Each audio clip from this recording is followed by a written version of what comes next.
welcome back to another video. Today we're going to be doing a career video I should say, on Corey Crawford. He only played with the Chicago Blackhawks, arguably one of the best goaltenders of all time, easily top 100 of the goalies. I read a magazine about it and he was ranked number 60 of all time, which is pretty high in my opinion. So let's get going with Crawford. Currently he is retired in his career. Corey Crawford right now was 6'2", 216 pounds, and is now age 36. Obviously, he was traded to the Devils, or signed with the Devils, but he's just said, "I quit, I retired." So that's basically what happened at the end. So don't mind the Devil thing here, you see, and don't mind all that. So as a rookie, before we get started with his career, let's start with his draft year. In 2003, Crawford was drafted in the second round, 52nd overall, to the Chicago Blackhawks.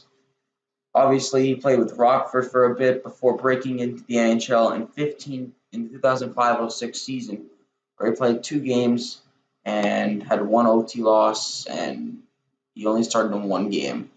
It was a 3.47 goals against average and a .878 save percentage. And I'm pretty new with goalies doing career videos. I've only done 1 video, Carey Price, so forgive me if I make mistakes with the stats because I'm more of a player guy. So Crawford, obviously that year played in the minors still, but that was his first ever time starting in the NHL.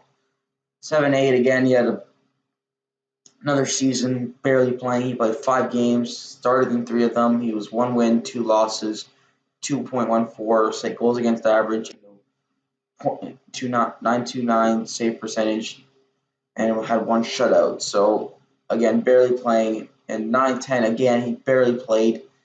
Played 1 game. He had a loss. 3.04 goals against average. .914 save percentage.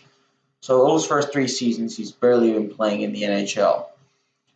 In 2010-11, that's when he actually started to get promoted. We can call it that.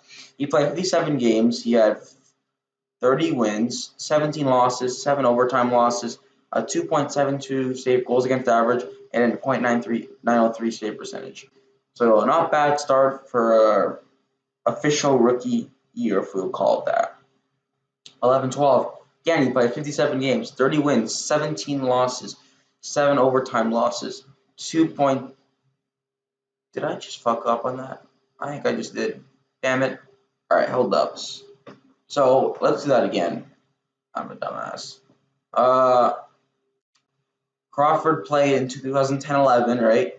He played 57 games, like I said before. He had 33 wins, 18 losses, 6 OT losses, a 2.30 save goals against average, and a 9.17 save percentage, and 4 shutouts. That was 2010-11.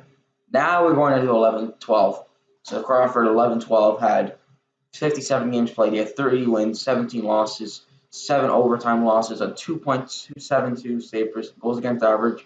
I don't know why I keep mixing that up, and a .903 save percentage. No shutouts. That's better. Okay. Crawford that year, he didn't get the first Stanley Cup with the Blackhawks in 2010. He played 1 game, for God's sakes. He played with Rockford. He's not had much fame, not much of anything. It's like, what's he got in his career? Here's what we'll find out in 12-13.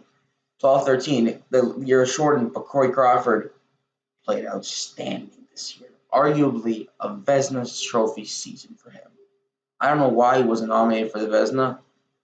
And if my memory is correct, I believe, yes, he did. He won the William M. Jennings Award. Yeah. He did. Exactly. So Corey Crawford played 30 games. He won 19 of them and only lost 5 of them in regulation and 5 of them in OT.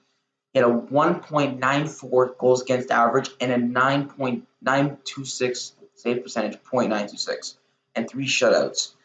Vezina season, obviously, and Corey Crawford won Jennings and the Stanley Cup. I don't know why he didn't win Vezina. I don't even know if he was nominated, but that was easily a Vezina Trophy season for Crawford. Even though it was short, it doesn't matter. 13-14.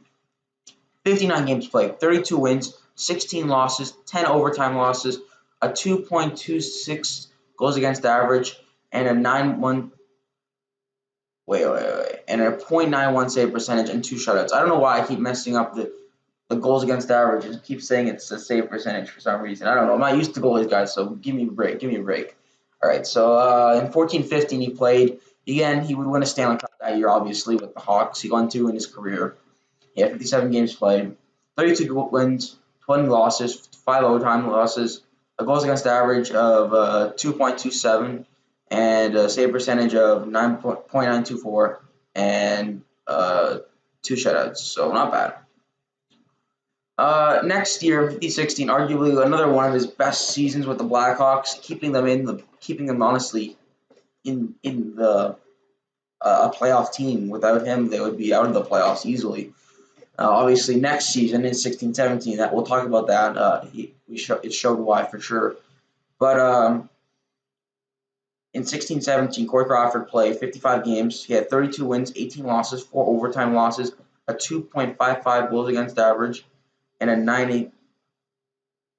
2.37 goals against average, and a 9.24 save percentage with that small, obviously, at the front. But get this, 7 shutouts. That is amazing. I think he was tied for first in shutouts that year. I don't know why they don't nominate Crawford for the Vezina ever. Like, it's kind of like, I think he was one of the most underrated goalies in the NHL.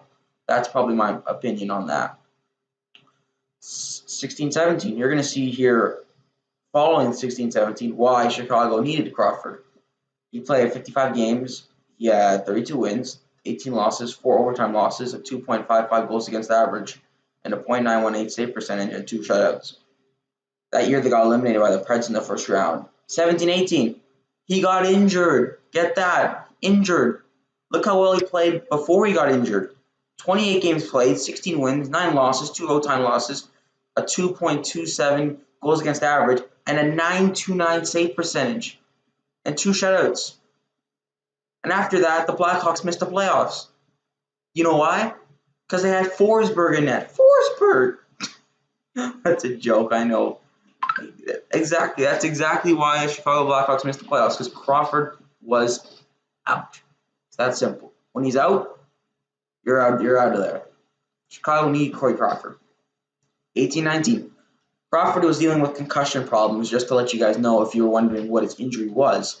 In 18-19, though, I think he also suffered from concussion problems, too. He had this is when his seasons were like starting to get weaker, because usually all of his career seasons, when he was playing when the Blackhawks were good.